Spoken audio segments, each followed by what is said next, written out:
يرضى وأشهد أن لا إله إلا الله وحده لا شريك له وأشهد أن محمدا عبده ورسوله اللهم صل على محمد وعلى آل محمد أما بعد. Para bunda sekalian yang mencintai Allah dan semoga pula dicintai oleh Allah Subhanahu wa taala. Alhamdulillah, kita bersyukur kepada Allah atas berbagai nikmat dan karunia. Di kesempatan malam hari yang berbahagia ini kita bisa berjumpa di ruang Zoom ya, dalam kajian webinar parenting yang diselenggarakan oleh teman-teman Rumah Quran Az-Zahra Sampit ya. Senang sekali malam hari ini bisa membersamai para bunda sekalian, teman-teman muslimah untuk belajar bersama. Semoga Allah Subhanahu wa taala memberikan ilmu yang bermanfaat kepada kita. Allahumma 'allimna ma yanfa'una wanfa'na bima 'allamtana wa zidna ilma.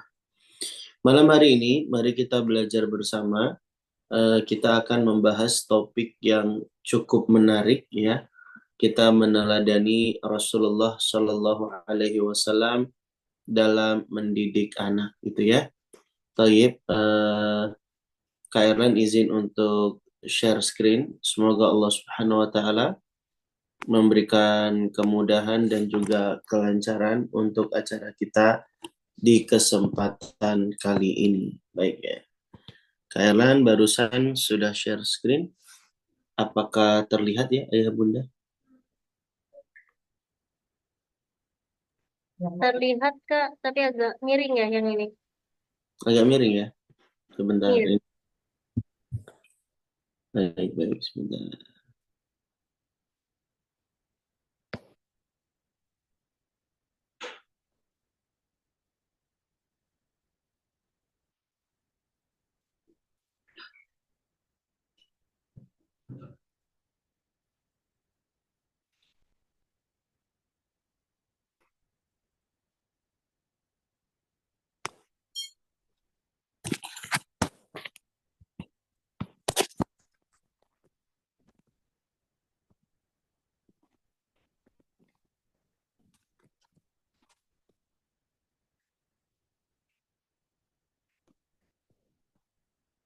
Kalau sekarang sudah terlihat?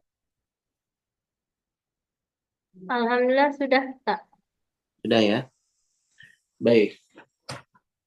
Para bunda sekalian yang dirahmati oleh Allah Subhanahu wa taala, kita akan belajar keteladanan dari Nabi Shallallahu alaihi wasallam ya. Karena beliau itu adalah pendidik terbaik. Muawiyah bin Hakam As-Sulami mengatakan, "Ma ra'aitu ahsana ta'liman minhu wala qablahu wala ba'dahu." Kata Muawiyah bin Hakam As-Sulami, tidak ada seorang pun yang aku lihat lebih baik dan lebih bagus metode pengajarannya, metode pendidikannya daripada Nabi Shallallahu Alaihi Wasallam, baik sebelum ataupun setelahnya. Maka para bunda, berdasarkan ungkapan Muawiyah bin Hakam As-Sulami ini, ternyata Nabi itu merupakan sosok pendidik yang terbaik ya. Makanya kita harus contoh beliau bagaimana seni mendidik ala Nabi Shallallahu Alaihi Wasallam ya, karena beliau itu adalah pendidik yang terbaik. Beliau itu sosok yang sangat disukai oleh anak-anak ya. Nabi Muhammad Shallallahu Alaihi Wasallam ketika pulang dari perang Tabuk di daerah Saniyatil Wada, beliau itu dikerumuni oleh anak-anak kecil. Lihat betapa cintanya anak-anak di masa Rasulullah Shallallahu Alaihi Wasallam kepada Nabi yang tercinta. Maka para bunda yang berbahagia, ini pelajaran yang sangat mahal, sangat berharga dari Nabi Shallallahu Alaihi Wasallam yang pandai sekali memikat hati anak.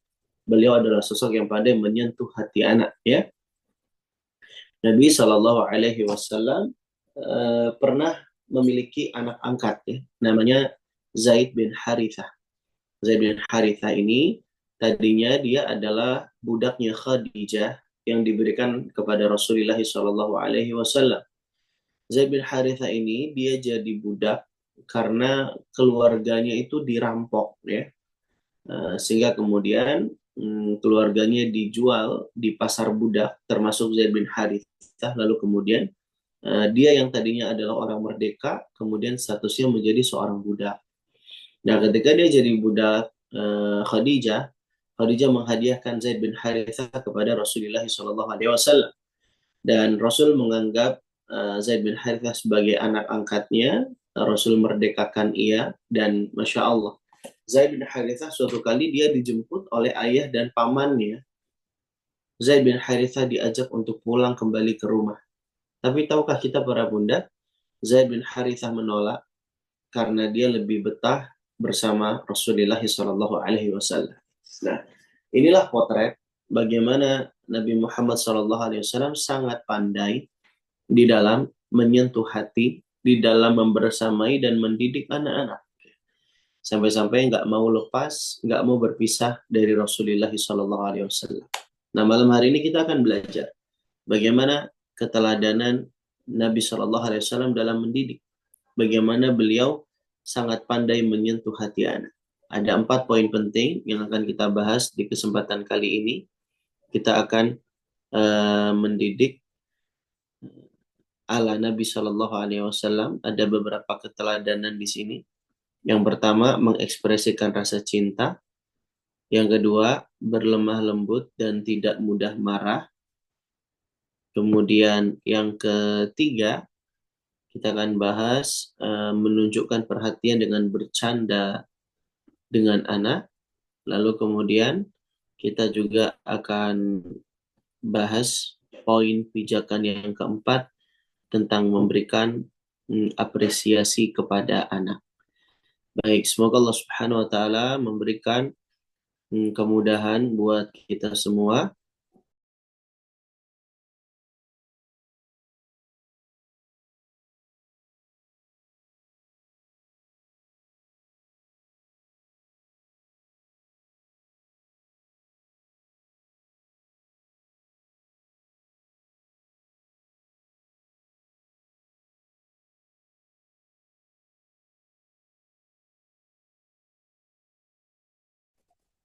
Baik, mohon maaf, Kairan barusan terlempar keluar.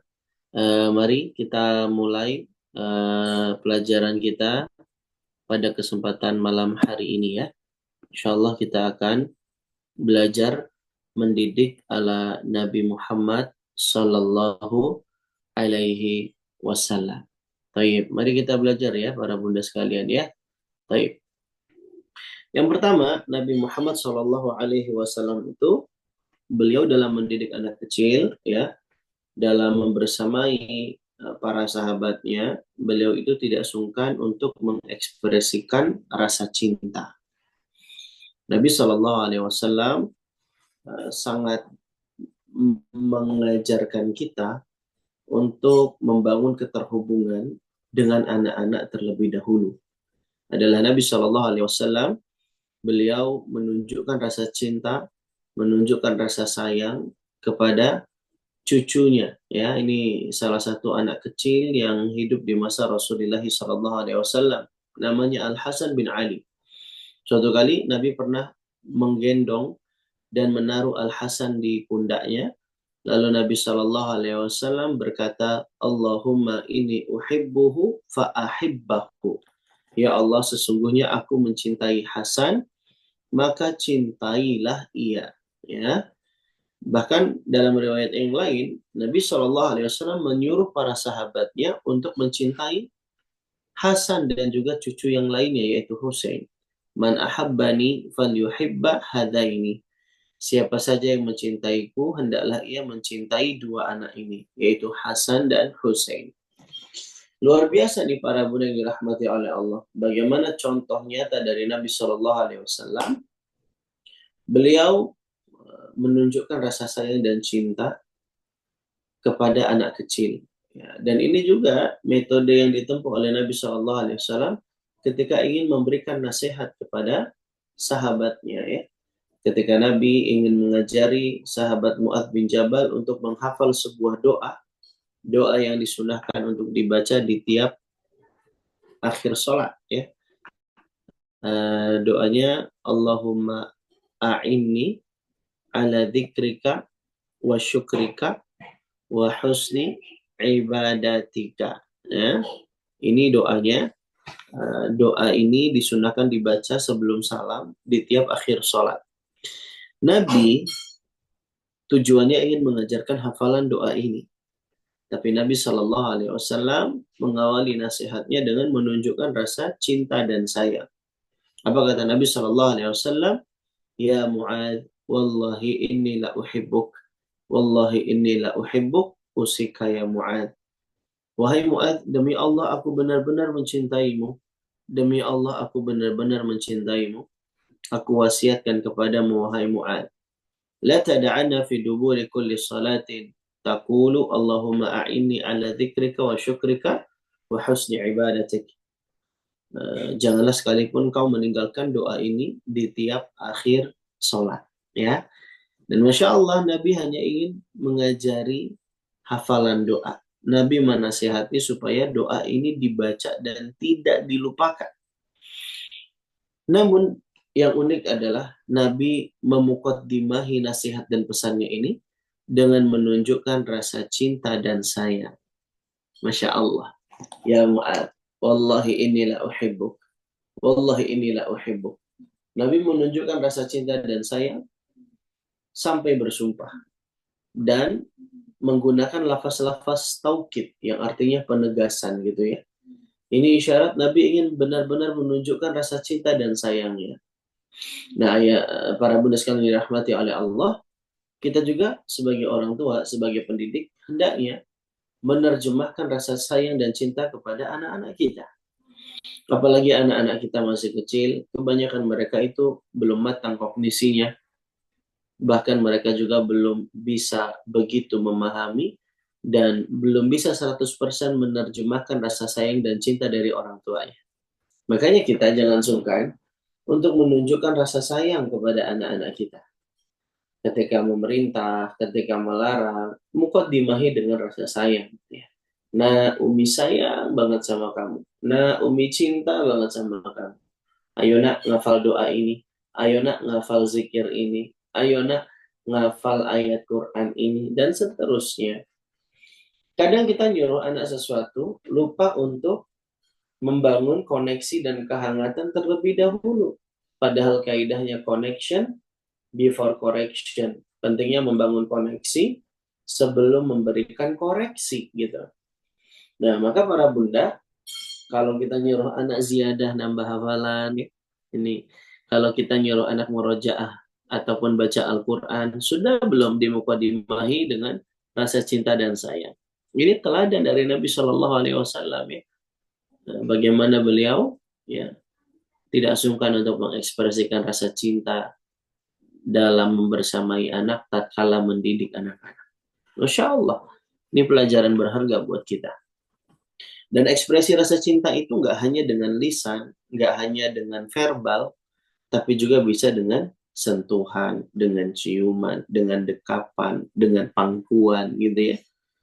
Jadi ini kalau dunia psikologi baru-baru saja belakangan ini mengumandangkan teori tangki kasih sayang, teori bahasa cinta, word of affirmation, physical touching, ya, dan seterusnya. Maka Nabi Shallallahu Alaihi Wasallam sedari 1400 tahun yang silam, beliau sudah mencontohkan kita yang demikian. Ya, Nabi dalam mendidik anak, ya, beliau tidak sungkan untuk memberikan ciuman. Nabi mencium cucunya Al Hasan bin Ali di dekat seorang sahabat yang namanya Al-Aqra bin Habis At-Tamimi. Lantas Al-Aqra bilang, sungguh aku punya 10 anak, namun aku tidak pernah mencium salah seorang pun dari mereka. Maka Rasul kemudian bersabda, man la yarham la yurham. Siapa yang tidak menyayangi, maka dia tidak akan disayangi. Jadi ternyata memberikan ciuman kepada anak itu tanda sayang. Ini bahasa cinta. Gitu. Begitu pula Nabi Shallallahu Alaihi Wasallam memberikan dekapan, pelukan, pangkuan, gitu ya. Ini juga diantara bentuk rasa cinta dan sayang. Bahkan ketika anak sudah mulai besar pun Nabi tidak sungkan memberikan sentuhan-sentuhan ya bagi anak yang sudah remaja, beranjak dewasa, treatmentnya kan dijadikan mereka seperti sahabat gitu ya. La'ib waladaka sab'an wa adibku sab'an wa sahibku sab'an. Bermainlah bersama anak di 7 tahun awal, didik mereka di 7 tahun setelahnya, dan jadikan mereka sahabat di 7 tahun berikutnya. Nah, Nabi memperlakukan Ibnu Umar yang saat itu usianya sekitar 12 tahun. Nabi sentuh pundaknya Ibnu Umar. Ini juga menunjukkan ekspresi rasa cinta berupa sentuhan. Nabi memegang pundaknya Ibnu Umar. Kata Ibnu Umar, akhadha Rasulullah sallallahu alaihi wasallam biman kibi. Rasul memegang pundakku. Kemudian baru Rasul memberikan pesan, kun fid dunya ka'annaka gharibun aw 'abiru sabil. Jadilah engkau di dunia ini seakan-akan sebagai orang asing atau orang musafir. Ya, nah ini untuk mengekspresikan rasa cinta. Ini keteladanan dari Nabi kita. Beliau itu sebelum mendidik, membangun keterhubungan, membangun koneksi, membangun kehangatan terlebih dahulu. Nah, orang tua harus pandai-pandai menerjemahkan rasa sayang dan cinta kepada anak-anaknya. Setiap orang tua mesti mencintai anaknya, tapi tidak semua orang tua pandai mengungkapkan rasa cintanya. Tuh, kita belajar nih ayah bunda. Kita belajar untuk menunjukkan dan mengungkapkan rasa cinta. Walaupun mungkin rada berat, rada susah, karena bisa jadi kita dulu dibesarkan oleh orang tua yang mungkin tidak ekspresif, jarang sekali mengungkapkan rasa sayang dan cinta. Karena mungkin orang tua kita ya beradaptasi dari hasil didikan orang tua yang sebelumnya, gitu ya. Nah, orang tua kita mungkin dididik dengan zaman yang berbeda, gitu. Dimana orang tua zaman dahulu itu kadang-kadang kita jumpai minim kehangatan ya, karena standar kepuasan hidupnya hanya sekedar anaknya itu bisa makan, bisa punya tempat tinggal gitu ya. Ini generasi boomers nih pandangannya seperti itu. Nah, makanya kehangatan itu jadi mungkin kurang terperhatikan. Karena standar kepuasan dan kebahagiaannya yang penting bisa tercukupi untuk tempat tinggalnya, makannya, dan seterusnya. Gitu ya. Nah, makanya kalau boomers, orang tua kita di masa silam, orientasi utamanya adalah anaknya jadi PNS. Kenapa? Karena PNS itu dianggap terjamin masa tuanya karena ada dana pensiunnya, gitu ya. Ada gaji bulanan, seenggaknya bisa makan. Dan konon katanya kalau punya SK bisa disekolahkan.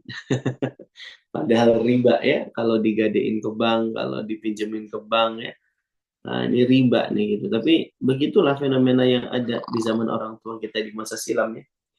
Jadi mereka cenderung jarang mengungkapkan rasa cinta dan sayang. Nah, tapi kita maklumi orang tua kita karena mungkin keterbatasan informasi, kajian parenting tidak begitu banyak gitu ya. Sehingga kita harus sadari seberapapun orang tua kita punya kesalahan, jasa kebaikan mereka jauh lebih besar gitu ya. Jadi kita maafkan dan maklumi orang tua kita, lalu kemudian kita berdamai dengan cara memutus rantai pola pengasuhan yang kurang tepat yang nantinya akan kita terapkan kepada anak-anak gitu ya. Nah, kita belajar nih untuk menunjukkan rasa sayang dan cinta kepada anak-anak kita. Karena ini teladan mendidik dari Rasulullah Sallallahu Alaihi Wasallam. Kemudian yang kedua, pelajaran berharga dari keteladanan Nabi dalam mendidik adalah Nabi itu berlemah lembut dan tidak mudah marah kepada anak-anak. Rasulullah Sallallahu Alaihi Wasallam bersabda, Inna rifqa la yakunu fi syai'in illa zanahu wa la yunza'u min syai'in illa syanahu. Setiap sikap kelembutan yang ada pada sesuatu pasti akan menghiasinya, dan tidaklah ia dicabut dari sesuatu kecuali akan memperburuknya. Nabi Shallallahu Alaihi Wasallam ya mencontohkan kepada kita untuk tidak mudah marah kepada anak kecil. Beliau pernah lagi sholat, tiba-tiba punggungnya dinaiki oleh kedua cucunya. Tapi Nabi tidak marah. Nabi justru malah sengaja perlama gerakan sujudnya. Sampai-sampai sahabat bertanya keheranan, ada apa gerangan? Maka seusai sholat, Nabi SAW menjawab, fakarihtu an uajjila hatta yaqdiya hajatahu. Aku enggan menuntaskan sujudku sampai mereka selesai dan puas menaiki punggungku. Jadi Nabi sengaja perlama sujudnya, ya, supaya anak-anaknya atau cucu-cucunya itu jadi puas. Masya Allah, ya. Ini menunjukkan Nabi nggak mudah marah. Nabi berlemah lembut kepada anak kecil, ya. Bahkan Anas bin Malik, pembantunya Rasulullah, pernah berkomentar, khadamtu Rasulullah sallallahu alaihi wasallam asyra sinin. Aku menjadi pelayannya Nabi sallallahu alaihi wasallam selama 10 tahun.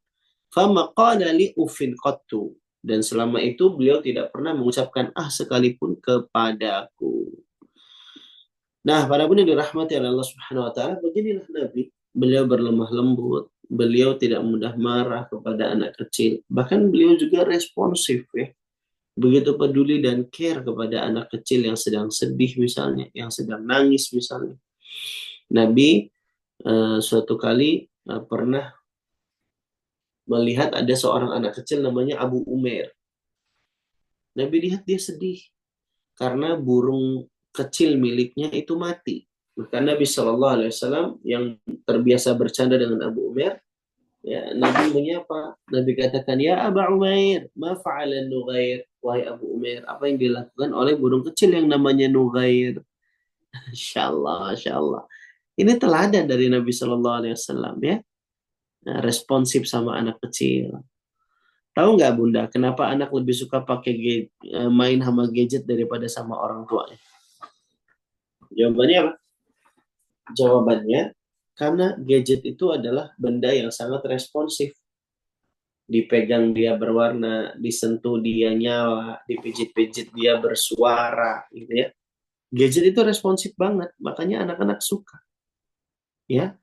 Nah, makanya orang tua jangan sampai kalah untuk lebih responsif kepada anak-anaknya. Peduli sama mereka, care sama mereka, punya waktu buat mereka. Ya. Dan ini contoh terbaik dari Nabi Shallallahu Alaihi Wasallam. Beliau itu lemah lembut sama anak kecil dan beliau juga nggak mudah marah. Bahkan terhadap kejadian-kejadian yang menjengkelkan sekalipun, Nabi nggak marah sama anak kecil, gitu ya. Anas bin Malik radhiyallahu anhu pernah bercerita, beliau suatu kali pernah disuruh oleh Nabi Shallallahu Alaihi Wasallam untuk melakukan sebuah keperluan. Tapi qadarullah, Anas bin Malik yang masih kecil saat itu kegoda untuk main bareng teman-temannya di pasar. Akhirnya Anas pun main bersama teman-temannya di pasar. Nabi menunggu cukup lama. Maka Nabi susul Anas, lalu Nabi jimpit bajunya dari belakang.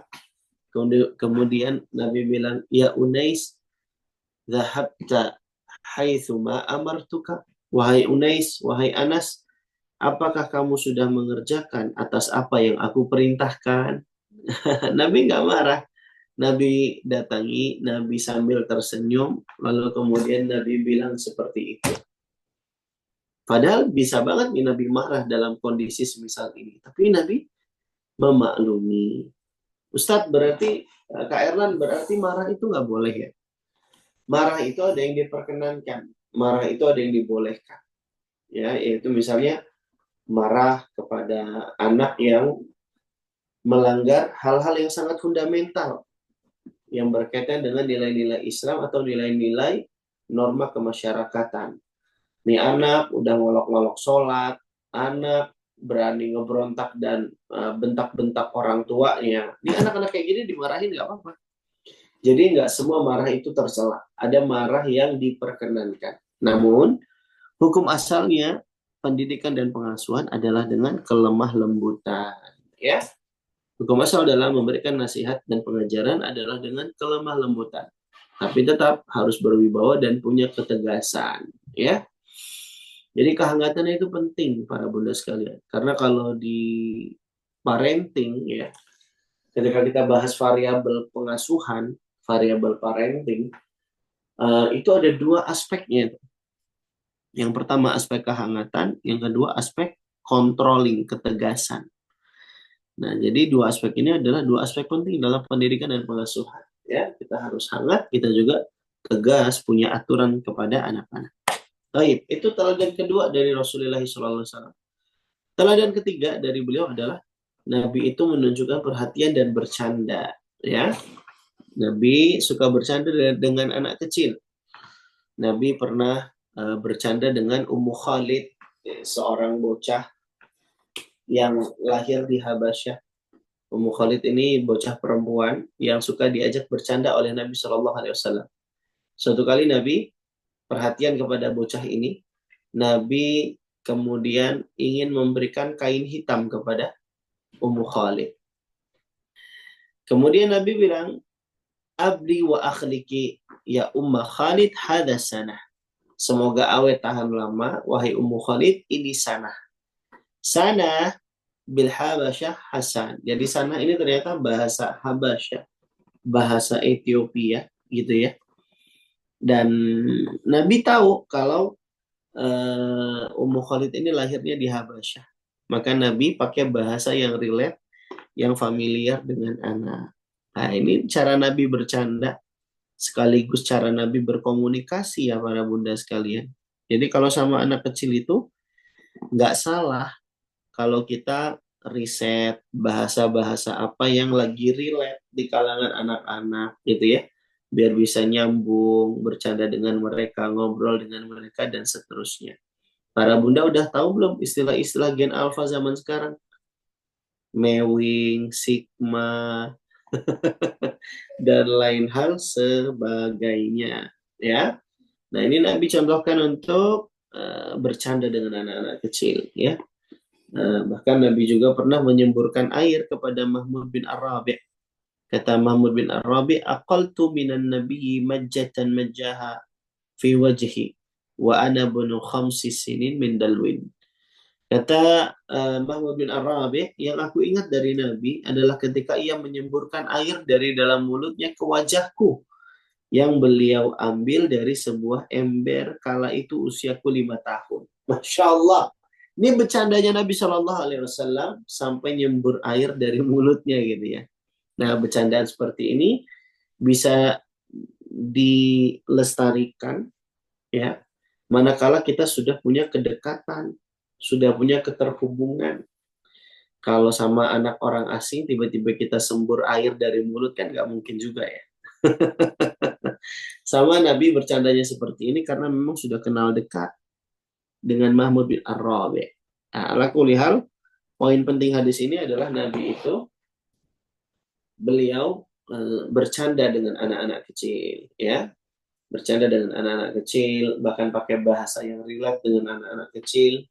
Dan Nabi Shallallahu Alaihi Wasallam juga ya, sangat perhatian ya, perhatian dengan memberikan nasihat, perhatian dengan memberikan wejangan dan arahan ya. Memberikan nasihat itu kan tanda menginginkan kebaikan dan tanda sayang. Kata para ulama, nasihat itu kan artinya iradatul khair lil mansuhi, menginginkan kebaikan untuk orang yang dinasihati. Jadi memberi nasihat itu tanda cinta, memberi nasihat itu tanda sayang. Dan Nabi SAW juga tidak sungkan menunjukkan perhatian berupa memberi nasihat kepada anak kecil yang melakukan kesalahan. Waktu itu ada Umar bin Abi Salamah, kata sebagian ulama usianya saat itu sekitar 4 tahun. Beliau makan dengan adab yang kurang baik. Maka Nabi tegur dia, ya ghulam samillah wa kul biyaminik wa kul mimma yalik. Wahai nak, sebutlah nama Allah, makan dengan tangan kanan dan makan apa yang ada di dekatmu. Lihat nih, Nabi SAW tidak mengatakan, masih kecil, nggak apa-apa deh, dia ngelakuin kesalahan, nggak apa-apa deh, masih kecil ini. Nggak boleh kayak gitu. Nabi SAW kalau memang anak perlu diluruskan kesalahannya, silahkan untuk diluruskan. Ya, tapi tentu dengan bahasa yang santun, ya, dengan bahasa-bahasa yang tidak membuat anak jadi hilang rasa percaya dirinya, konsep dirinya, dan lain hal sebagainya. Jadi boleh kasih nasihat, ya. Seperti Nabi Shallallahu Alaihi Wasallam ya, ketika beliau lihat dua cucunya mau makan kurma zakat, Nabi langsung tegur, keh irmi biha, Ama alimta ana la na'kul as-sadaqah. Keh, sampaikan kurma itu, lepasin, lemparin. Tidakkah engkau tahu bahwa kita itu tidak boleh makan harta zakat? Jadi memang ahlul bait nggak boleh makan harta dari hasil zakat. Ya. Nah, Nabi walaupun anak-anak ini masih kecil tapi mereka berbuat kesalahan, Nabi tegur mereka. Dan nasihat dan teguran dari seseorang, ya, nah, ini menunjukkan rasa cinta dan sayang, gitu. Karena kita pengen kebaikan, gitu ya. Nah, maka tidak ada kata terlalu dini untuk mengajarkan agama kepada anak-anak kita. Masya Allah. Dan ini dari sini kita juga pahami bahwa memberi nasihat itu tanda cinta. Memberi nasihat itu tanda kita menginginkan kebaikan untuk orang yang dinasihati, dalam hal ini adalah anak-anak kita. Ya, jadi ini contoh teladan dari Nabi. Beliau tidak sungkan menunjukkan perhatian dengan memberi nasihat. Beliau tidak sungkan responsif nanya perasaan anak, ya.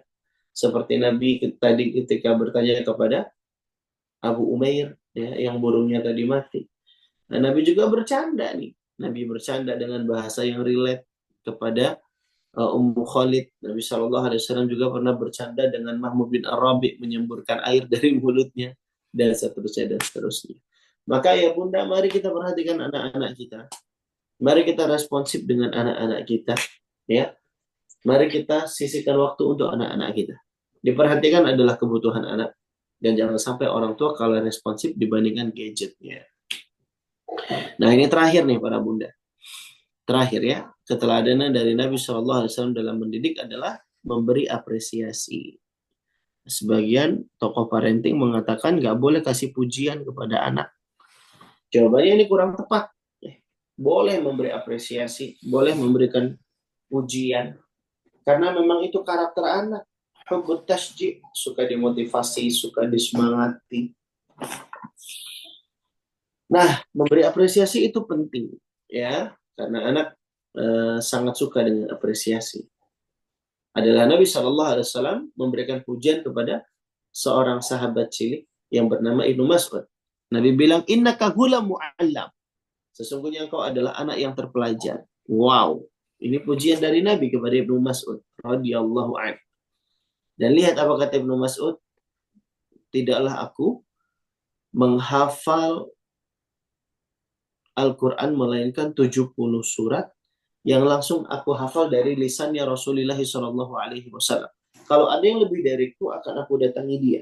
Gitu. Lihat, efek dari pujian Nabi membuat seorang anak bernama Ibnu Mas'ud itu jadi sangat semangat untuk belajar. Jadi pujian itu juga penting ya, biar anak juga belajar mengapresiasi. Ya, kalau udah bisa belajar mengapresiasi, akan jauh lebih bisa menata diri ya. Masya Allah. Anak-anak itu konsep dirinya jadi tinggi. Anak-anak itu kepercayaan dirinya jadi bagus. Gara-gara apa? Gara-gara diapresiasi. Lihat nih Ibnu Mas'ud nih. Gara-gara dipuji Nabi, gara-gara diapresiasi Nabi, dia jadi semangat ngafal Quran. Jadi ngasih pujian itu boleh. Bahkan ngasih reward, ngasih hadiah juga boleh. Nabi pernah ngasih reward, ngasih apresiasi berupa doa, ya, berupa doa. Waktu itu Ibnu Abbas melayani Nabi dengan sangat baik. Dia siapin wadah berisi air supaya Nabi mudah toharoh. Lalu Nabi senang, Nabi doain dia. Nabi mendoakan, Allahumma faqihu fiddin wa alimhu ta'wil. Ya Allah, ajarkanlah ia ilmu agama dan pahamkanlah ia dalam ilmu tafsir. Bahkan dalam riwayat-riwayat lain, ya, kita jumpai para salafun salih, orang-orang saleh terdahulu, mereka juga kasih hadiah kok. Bunda Aisyah ngasih makanan berupa manis-manisan kepada anak-anak kutab yang mereka rajin sholat jamaah di masjid. Ada juga seorang ulama, Zubaid bin Al-Ayyam, ya, beliau membelikan kacang-kacangan, makanan berupa kacang yang dibeli seharga 5 dirham untuk dibagi-bagikan kepada anak kecil yang rajin sholat jamaah di masjid. Lihat tuh, apresiasi itu penting, ya. Karena pencapaian anak itu yang bagi kita terlihat sederhana, ternyata adalah sesuatu yang besar bagi mereka. Apresiasi dengan proporsional, dengan begitu mereka akan merasa kita hadir dan ada untuk mendukung tumbuh kembang mereka. Nah, para bunda yang berbahagia, inilah kurang lebih 4 keteladanan dari sosok Nabi Shallallahu Alaihi Wasallam. Beliau mendidik anak dengan mengekspresikan rasa cinta, berlemah lembut dan tidak mudah marah, menunjukkan perhatian dan bercanda, dan yang terakhir mengapresiasi anak. Baik, para bunda sekali rahmati oleh Allah, mungkin ini yang bisa kita sampaikan di kesempatan kali ini. Kita lanjut ke sesi tanya jawab. Wassallallahu ala nabiyyina wa ala alihi wa ashabihi ajma'in. Akhiru da'wana alhamdulillahi rabbil alamin.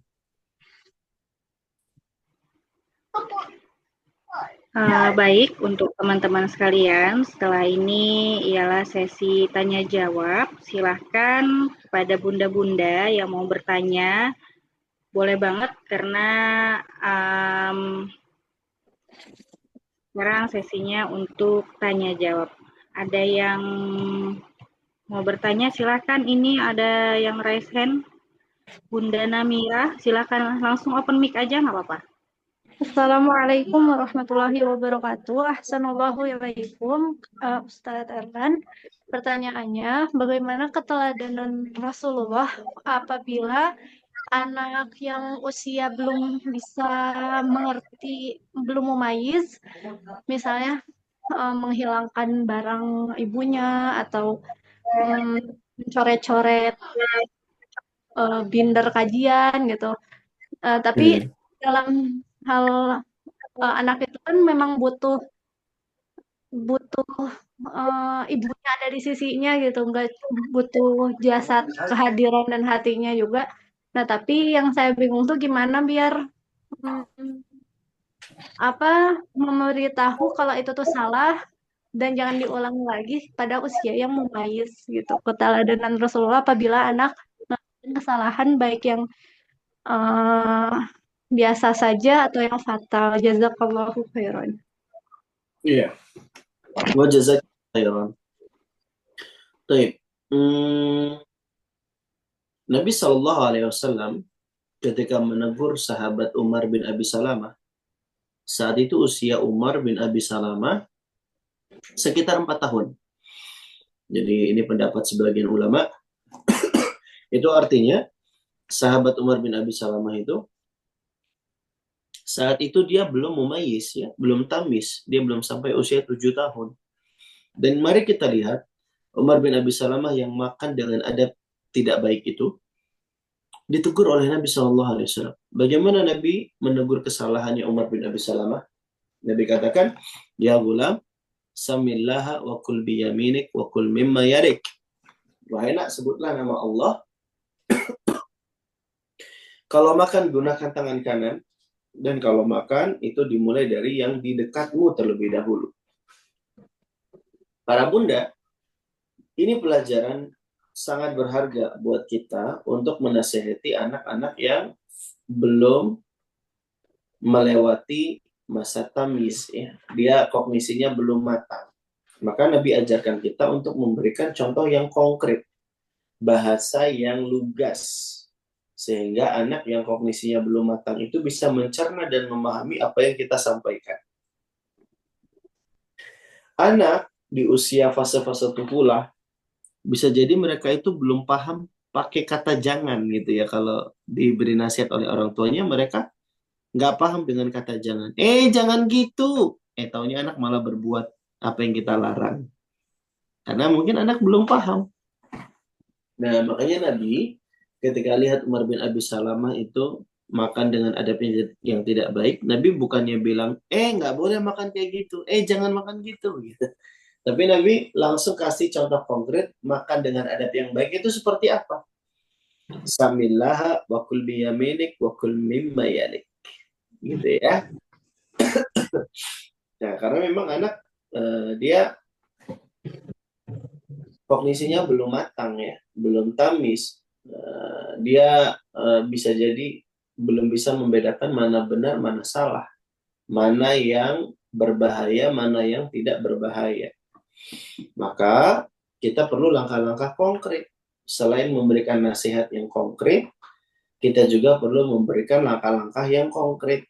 Nah, misalnya anak coret-coret binder, maka solusinya jauhkan binder, jauhkan hal-hal yang bisa dirusak anak dari jangkauan anak-anak. Ini solusi yang disampaikan oleh Syekh Ahmad ketika menjelaskan bagaimana solusi menghadapi karakter anak yang ada mutamis baina shawab wal khata'. Anak yang nggak bisa membedakan mana benar mana salah, karena ini anak-anak fase tufulah memang kayak gini gitu. Jadi orang tua harus memberikan nasihat dengan konkret dan juga harus melakukan langkah-langkah yang konkret gitu. Jadi nasihat konkret dengan bahasa yang lugas, bahasa sederhana. Ada anak lagi toilet training, dia pipis di ruang tamu. Kalau kita bilang, jangan pipis di situ, anak paham nggak? Nggak paham. Tapi coba ajak anaknya ke kamar mandi, buka pakaiannya di kamar mandi, lalu kemudian diarahkan ke kloset gitu ya. Lalu kemudian kita bilang kalau pipis di sini. Nah, ini konkret nih, anak paham. Kemudian misalnya lagi contoh lain, kita lihat ada kakak usianya 4 tahun mukul adiknya yang usianya 2 tahun. Ini anak belum bisa kontrol sepenuhnya ya. Sehingga mungkin maksudnya pengen sayang atau gemes, justru malah mukul adiknya yang masih baik gitu. Ada nggak? Ada kayak gini. Terus apa yang kita lakukan? Nasihati dengan nasihat yang konkret. Nah, ini tangan dipakai buat sayang. Sayang gini nih. Kita pegang tangan si kakak, ditempelin ke wajah ataupun kepalanya adik. Sayang, sayang. Nah, ini fungsi tangan untuk itu. Nah, kita perlu nasihat-nasihat konkret seperti ini biar anak yang di fase tufulah itu bisa paham. Kemudian kita juga perlu tempuh langkah-langkah konkret ya dengan mendekatkan mainan-mainan pada anak sehingga itu bisa dieksplor lebih leluasa oleh mereka.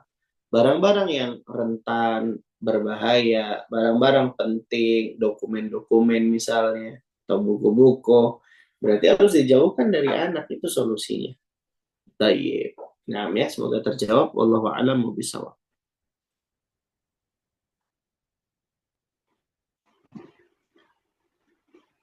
Baik, terima kasih Kak Erlan. Selanjutnya, untuk teman-teman semua masih ada yang mau bertanya, silahkan.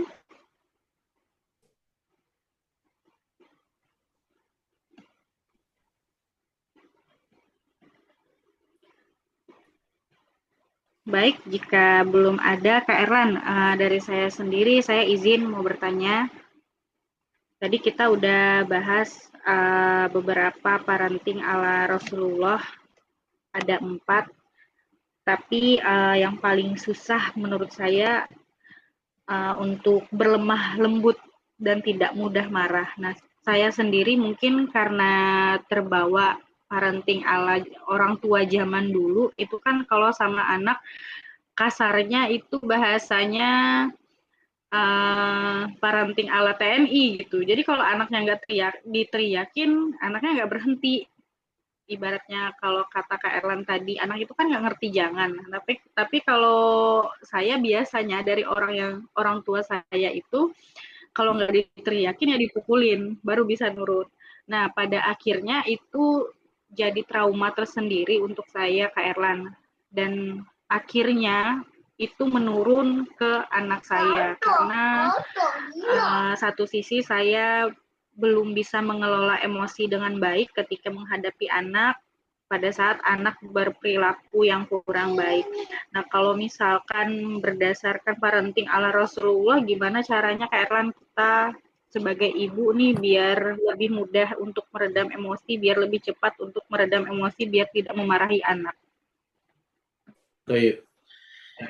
Iya. Akhlak seseorang itu ada yang ternyata bisa dipengaruhi oleh orang-orang sekitarnya. Ada ungkapan as-sahibus sahib. Sahabat itu menarik, sahabat itu menyeret gitu ya. Makanya Nabi suruh seseorang itu untuk pilih-pilih teman. Kata Nabi Shallallahu Alaihi Wasallam, almaru ala dini khalilih. Seseorang itu tergantung dengan agama sahabat karibnya. Oleh karenanya kita sadari bahwa orang-orang di sekitar kita itu bisa membentuk akhlak kita. Begitu pula dengan kita, akhlak kita itu bisa jadi merupakan warisan dalam tanda kutip ya, atau pengaruh dari orang tua kita. Orang tua sering marah, kita juga jadi ke bawah suka marah gitu ya misalnya. Nah, bagaimana dengan kondisi semisal ini? Ya kita pahami berarti kita memang punya luka pengasuhan di masa silam. Ini yang dalam istilah kekinian disebut dengan inner child gitu ya. Tapi kita berdamai dengan hal tersebut, kita maklumi orang tua kita maafkan sekiranya orang tua berbuat kesalahan, dan sudah jangan kambing hitamkan orang tua. Dan kita berusaha memutus rantai pola pengasuhan yang salah. Karena akhlak itu bisa diubah. Oke, kita mungkin dapat pengaruh warisan akhlak seperti itu. Tapi kita juga harus tahu, akhlak itu ada yang sifatnya jibili, ada juga yang sifatnya iktisabi. Akhlak itu ada yang dia didapat karena memang udah bawaan dari lahir. Jadi Allah udah kasih akhlak itu buat seseorang. Atau ada juga akhlak yang disebut iktisabi. Jadi akhlaknya itu didapat dengan latihan dan pembiasaan. Nah, jadi jangan putus asa dari rahmat Allah. Kita bisa melatih dan membiasakan jiwa kita jadi orang tua yang tidak mudah marah kepada anak-anak kita. Nah, gimana caranya meregulasi emosi nih Kak Erlan menghadapi anak-anak? Bawaannya pengen marah aja gitu ya. Nabi Shallallahu Alaihi Wasallam mengajarkan bagaimana meregulasi emosi negatif berupa marah. Ya, diantaranya apa? Diam. Idza ghadiba ahadukum falyaskut. Kata Nabi Shallallahu Alaihi Wasallam, jika salah seorang dari kalian marah, hendaklah kalian diam.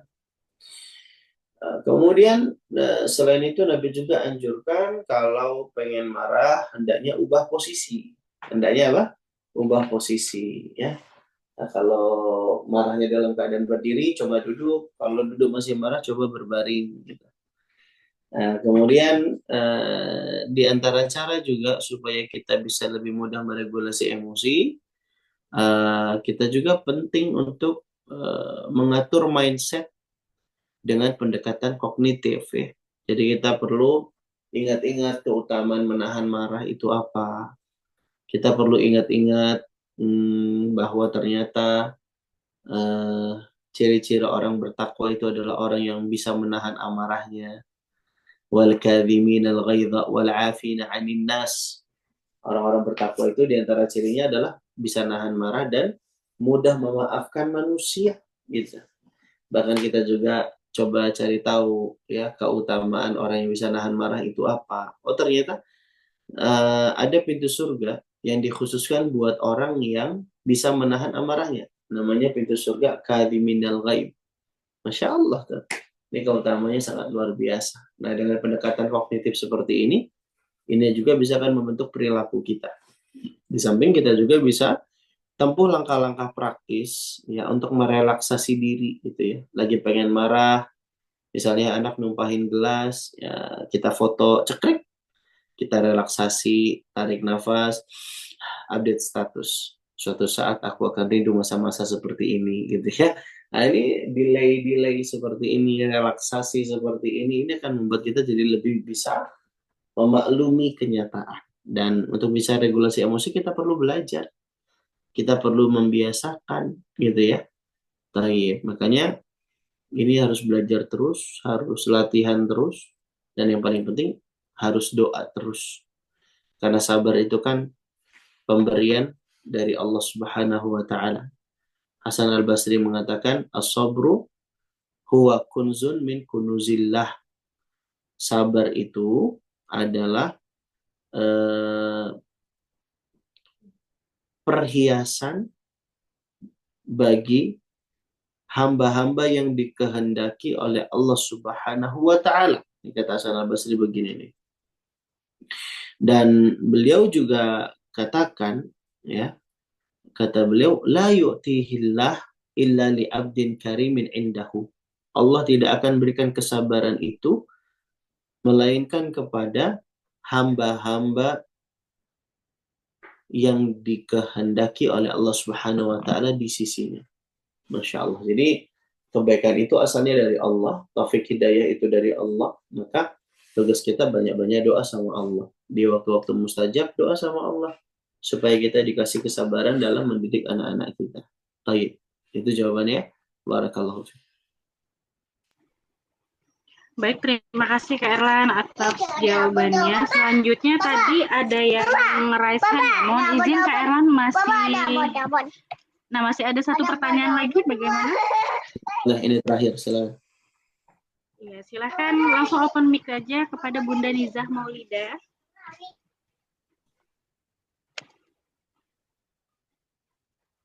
Nah, jazakallah khairan Assalamualaikum warahmatullahi wabarakatuh. Semoga Allah memberikan keberkahan ilmu terhadap Kak Erlan dan seluruh tim. Pertanyaannya tadi sudah dijelaskan mengenai apresiasi terhadap anak. Lalu yang saya tanyakan, apakah ada batasan dalam memberikan apresiasi itu? Karena yang saya alami pada anak pertama saya, alhamdulillah kami menerapkan pemberian apresiasi itu baik hal kecil yang telah dia lakukan maupun hal besar. Namun sejak umur 2 tahun sampai saat ini hampir 4 tahun, ketika dia melakukan contohnya menaruh piring setelah makan, lalu dia mengapresiasi dirinya sendiri. Abang pintar, Uma sudah bisa taruh piring, sudah bisa cuci piring seperti itu. Dan hal kecil lainnya akhirnya dia memuji dirinya sendiri. Lalu akhirnya kami sebagai orang tua mentalkin, iya abang pintar, atas izin siapa yang memudahkan abang, seperti itu. Apakah nanti ketika kita selalu memberikan apresiasi kepada anak, apakah akan menimbulkan sifat lain terhadap anak, seperti kalau dalam studi psikologi yang pernah saya baca, itu akan membuat anak nanti ketika dewasa membutuhkan validasi yang tinggi terhadap sesuatu yang telah dia lakukan, atau dia selalu ingin bersempurna. Seperti itu. Apakah ada batasan untuk pemberian apresiasi tersebut terhadap anak? Jazakallahu khairan, barakallahu fiik. Ya, wa fi barakallahu jazakillahu khairan. Baik, ini pertanyaan sangat bagus. Dalam memberikan apresiasi ini apakah ada kaidah-kaidahnya gitu ya? Baik, apakah ada batasannya? Yang pertama, anak-anak di fase tufulah, mereka itu punya karakter hubut tasji', suka dimotivasi, suka diapresiasi. Pujian pada asalnya itu bisa membahayakan bagi orang-orang dewasa, karena mungkin bisa jadi ujub, berbangga diri, bisa takabur, jadi sombong gitu ya. Bahkan makanya dalam syariat itu kita diperkenankan melempar pasir kepada orang yang terlalu berlebihan memuji kita. Ini kalau kepada orang dewasa. Tapi kalau kepada anak kecil, mereka butuh untuk dipuji dalam rangka membentuk konsep diri mereka. Nah, tapi tentu saja ada batasan-batasan dan kaidah-kaidahnya, ya.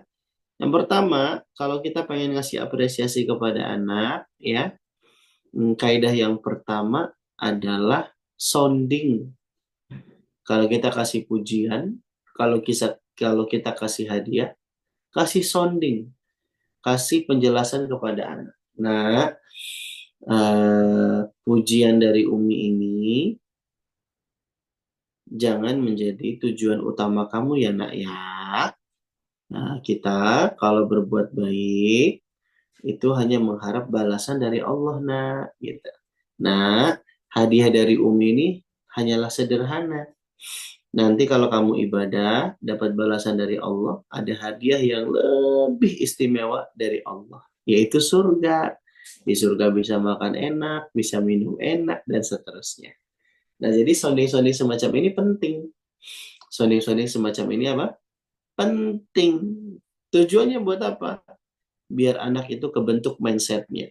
Walaupun anak mungkin belum matang kognisinya, tapi kan anak itu ibarat spons. Dia menyerap apa yang dia dapat gitu. Nah, banyak orang tua lupa bab sounding ini kepada anak. Sehingga orang tua jadi kelimpungan di belakang hari kemudian. Ada orang tua ngasih reward kepada anak yang puasa Ramadan sehari 1.000 gitu ya. Jadi kalau 30 hari 30.000, tapi lupa sounding. Akhirnya apa? Tahun depan anak-anaknya nagih. Tahun ini hadiahnya apa, Bi? Kalau nggak dikasih hadiah aku nggak mau puasa. Nah, gitu ya. Nah, jadi seperti itu. Makanya sounding itu penting. Dan tadi kalau diingatkan, kita bisa melakukan sesuatu karena pertolongan Allah, itu bagus banget tuh, Bu ya. Di netralisir dan diarahkan terus anak, gitu ya. Dia bisa percaya diri, dia sadari pencapaian-pencapaian yang dia lakukan, tapi tetap ditambatkan segala sesuatunya kepada Allah. Ya, Masya Allah, Masya Allah. Kalau perlu juga kaitkan hal itu dengan kebaikan-kebaikan Allah, biar bisa tumbuh mahabbatullah di dalam diri anak. Karena anak-anak fase tufulah itu ini golden age mereka supaya ditumbuhkan rasa cinta kepada Allah di dalam diri mereka. Karena kaidahnya mahabbatullah ya asasul ibadah. Rasa cinta pada Allah itu adalah landasan dalam ibadah. Nanti kan usia 7 tahun anak disuruh sholat ya. Nah, sebelum usia 7 tahun ini perlu kita buat anak jadi cinta sama Allah. Nah, di antara caranya gimana? Mengaitkan segala aktivitas dengan kebaikan-kebaikan Allah yang telah diberikan kepada anak-anak tersebut. Misalnya tadi abang bisa naruh piring, Umi, abang bisa naruh piring, Mi. Nah, ini kesempatan untuk menyisipkan nilai-nilai mahabbatullah. Masya Allah, nak. Barakallahu fiik. Allah Al-Khaliq loh, nak. Allah itu yang maha pencipta yang udah menciptakan tangan kamu sehingga bisa menaruh piring ini dengan baik, gitu ya. Allah baik nggak? Baik. Nah, gitu ya. Jadi kaitkan dengan Asmaul Husna, kaitkan dengan kebaikan-kebaikan Allah yang telah diberikan kepada anak kita. Biar dia juga tidak bersandar pada dirinya sendiri, tapi memang dia bersandar kepada Allah Rabbul Izzati. Ya, maka ini kaidah awal sounding. Kemudian kalau udah disonding anak masih dalam tanda kutip ya berada di hal-hal yang kurang tepat, maka tugas kita adalah menetralisir dengan mengingatkan dan mengarahkan. Tadi Ibu sudah tepat melakukan yang demikian. Ya, ini kaidah pertama sounding. Dan kaidah yang kedua diatur intensitasnya. Karena kaidahnya kathratul masas tumitul ikhsas. Banyak intensitas akan mengurangi sensitivitas. Jadi kalau ngasih hadiah ke anak, diatur intensitasnya, jangan terlalu sering-sering. Nanti khawatir anak jadi candu dengan hadiah. Bahkan dikhawatirkan juga anak jadi terbiasa-biasa saja dengan hadiah. Nggak merasa wah gitu ya. Kepekaannya jadi hilang dan berkurang. Jadi diatur intensitasnya. Wallahu a'lamu bishawab. Semoga menjawab ya. Nah,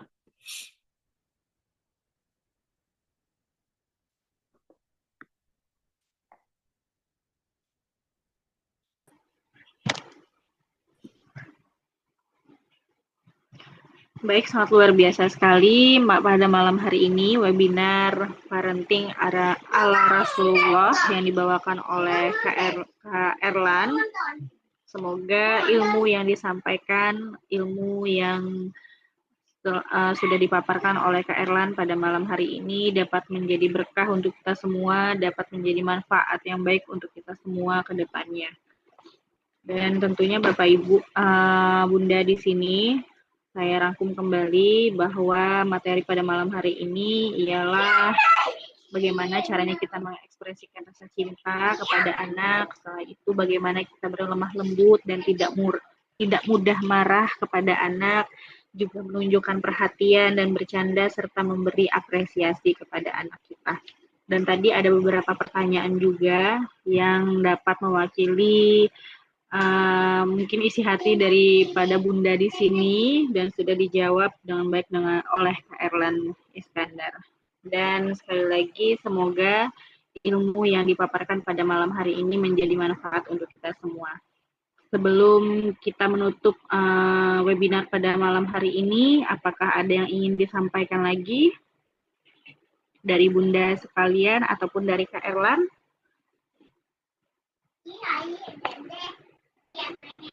Kalau dari saya cukup, insya Allah. Baik, jika memang tidak ada lagi yang disampaikan, sebelumnya kami ucapkan terima kasih kepada Kak Erlan sebagai narasumber kita pada webinar pada malam hari ini. Semoga selanjutnya kita akan bisa melakukan kajian rutin mengenai pembahasan parenting ala Rasulullah lebih dalam lagi, yang dimana dapat membantu kita para bunda dalam melakukan pendidikan dini kepada anak. Dan tentunya untuk mengakhiri webinar pada malam hari ini, mari bersama-sama kita ucapkan Alhamdulillah. Alhamdulillah. Subhanaka Allahumma wa bihamdika asyhadu an la ilaha illa anta astaghfiruka wa atubu ilaik. Wassalamualaikum warahmatullahi wabarakatuh. Waalaikumsalam warahmatullahi wabarakatuh. Jazakallahu khairan.